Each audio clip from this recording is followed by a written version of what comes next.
I thought my boyfriend of 3 years was my soulmate, but now I'm scared of him and his anger and how he treats our pets, and I'm planning on ghosting him completely. I, 24F, will try to keep this as short as possible because I feel a lot of what's going through my brain is nonsense rambling.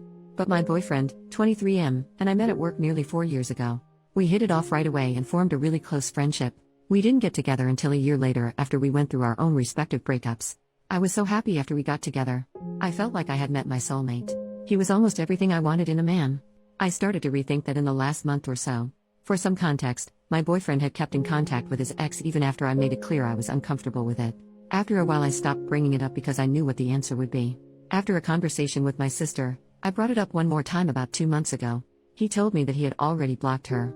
I had never felt more happy and felt a positive shift in our relationship. Too bad it was a lie. About a month or so ago I came home with this gut feeling that something was off with him. So for the first time in my life I looked through a partner's phone. The messages were innocent enough but spanned back far enough to tell me he lied about it ever blocking her. Not only did he lie about not being in contact, he'd blown off a date night with me to go hang out with her. When I confronted him he broke down and said that he had only gone to her because he was feeling upset about his family's situation. He claims the only reason he didn't come to me was because he thought I couldn't handle the stress given my mental illness. At the time I wanted to work it out and forgave him under the condition that he blocked her and came to me about his issues. He got better about telling me things, and as far as I knew he had her blocked. Well, the other night he said he was going out with some friends and would be home late. All of this was fine and normal until I noticed that he had turned off his location and was ignoring my calls. He says that he left his phone in his car and turned off his location by accident. But given that I have more than 2 brain cells, I know he's lying. He got a brand new phone and it has been glued to his hand since he got it, so him leaving it his car seems so unlikely to me. These 2 events aren't the reason for me wanting to leave but rather the catalyst. After both of these things happened, I started looking a little too closely and have noticed some concerning behaviors. The first being I don't think he actually likes me as a person.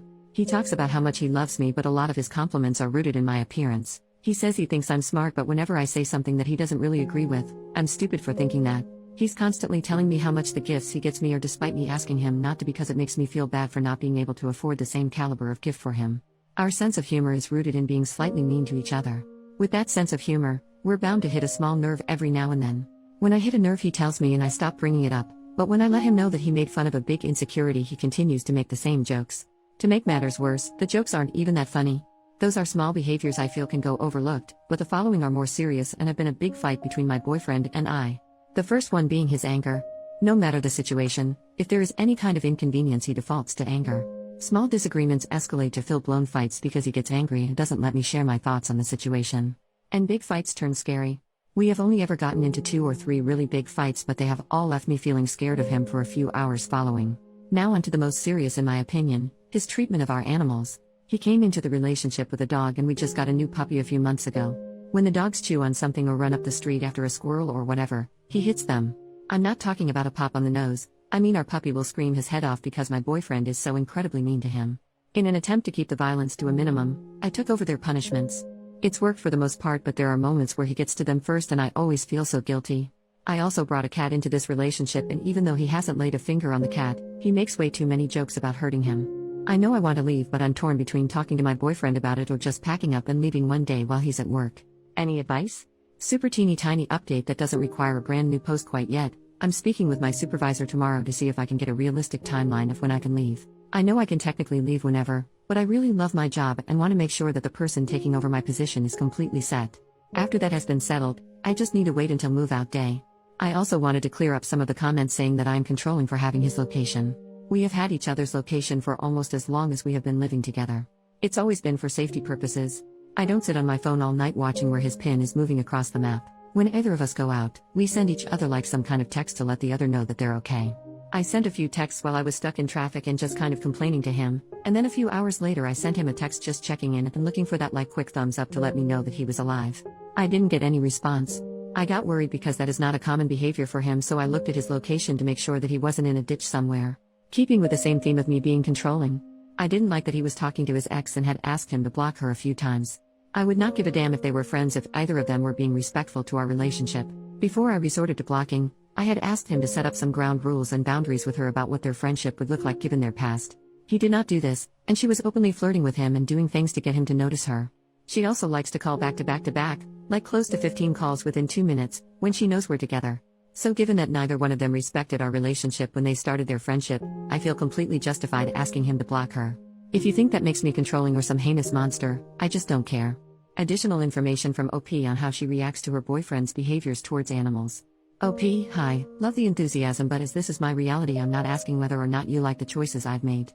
I don't care if you like that I went through his phone. I did and found a truth he would have otherwise kept from me. As for staying with him when I knew what he did with that animals. 1. I wasn't really aware of it until we got the puppy. When we moved in together, his dog was fully trained and didn't really behave in a way that he thought was worthy of a beating. So my boyfriend really only started showing his true colors during the process of training our puppy. 2. After a certain point, relationships aren't about leaving when you're unhappy or you see a red flag. I live with this man, I am under a contract for my job, and my job does not pay me enough to live on my own, especially with pets. Leaving him means that I am blowing through all of the savings that I have collected to find a new place to live, breaking my contract, and completely uprooting my life. It's something that I am in the process of doing, but it is still a very hard decision that I'm making. I came on here to get some advice about how to leave the situation, not to be told that I make bad choices or that I'm not leaving him fast enough. Update: it's been a few weeks since my initial post. This update is not very interesting, but a lot of people wanted to know.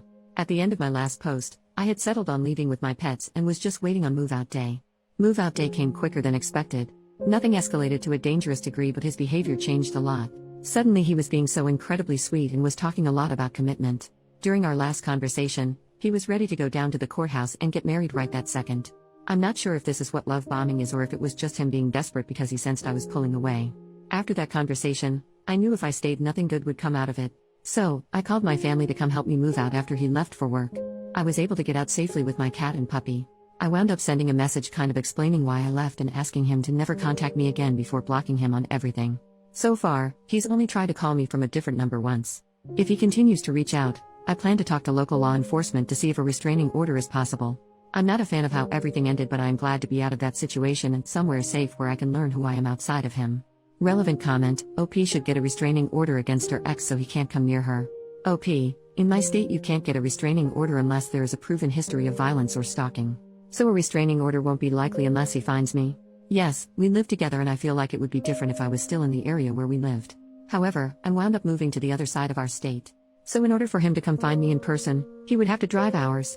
Regardless of him claiming forgotten items or whatever, the distance he would have to drive would be considered stalking in my state, which would definitely make getting a restraining order just a teeny tiny bit easier. I'm not under any impression that it's super duper easy to get a restraining order, but if he were to try and come in person, that would at least be worthy of a temporary protection order in my state. Which that would only protect me for about 6 months to a year, but definitely better than nothing if it comes to it. Commenter number 2, were you able to take the puppy given to your ex? OP, I took the puppy and the cat. I couldn't take his dog because of legal stuff, but I did leave a message with animal welfare. However, I'm not sure if he got a call or a visit or whatever. I wish I knew more.